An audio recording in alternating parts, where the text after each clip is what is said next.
আসসালামু আলাইকুম। চলে আসলাম আবার নতুন একটা ভিডিও নিয়ে। তো ভিডিওতে দেখতেই পাচ্ছেন আজকে আপনাদের মালাই জর্দা দেখাবো। তো চলুন শুরু করা যাক আজকের রেসিপি। তো প্রথমে আমি চুলাতে পানি দিয়ে রেখেছিলাম, ফুটে যখন গেছে তখন আমি এখানে জর্দার কালার ব্যবহার করেছি। তো যতটুকু পানি দেবেন সেই অনুপাতে কালারটা ব্যবহার করার চেষ্টা করবেন। আমি এখানে প্রায় 2.5 পটের জর্দা করছি, 2.5 পট পোলাওর চালে। তো চালটা আমি আগে থেকেই ধুয়ে রেখেছিলাম, যেটা এখন পানি ঝরিয়ে আমি এই চালের মধ্যে দিয়ে দিচ্ছি।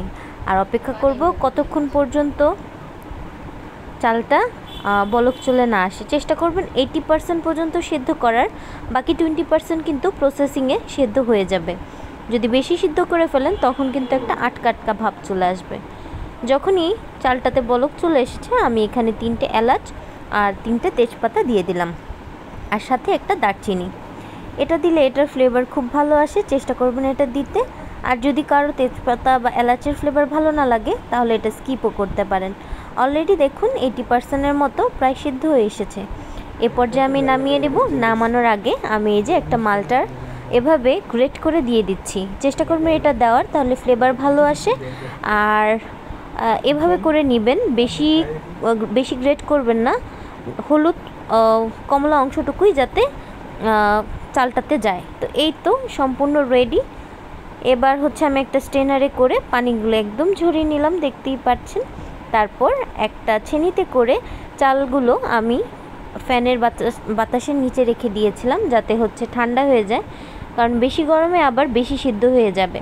তো এইখানে আপনারা দেখতেই পাচ্ছেন আমি প্রায় 4 টেবিল চামচ ঘিয়ের মধ্যে এখানে আমি 3টে মালটার জুস করে নিয়েছি, সেটাই এখানে ঢেলে দিলাম।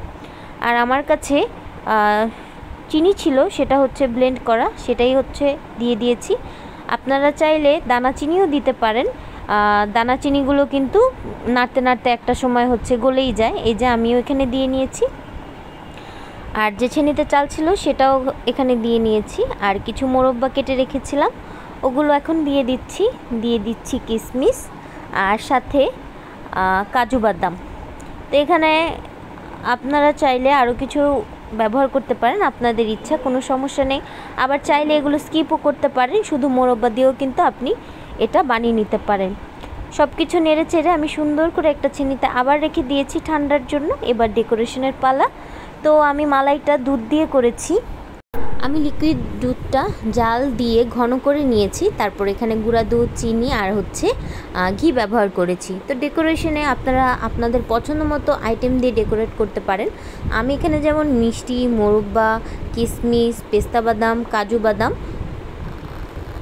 এগুলো দিয়ে হচ্ছে ডেকোরেশন করেছি। এটা অপশনাল, আপনারা চাইলে করতে পারেন, নাও করতে পারেন।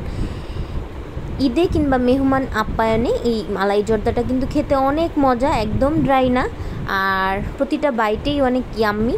যারা এখনও খাননি অবশ্যই কিন্তু করে খাবেন। আর কেমন হলো অবশ্যই কমেন্টস করে জানাবেন। আজকে এ পর্যন্তই। আল্লাহ হাফেজ, আসসালামু আলাইকুম।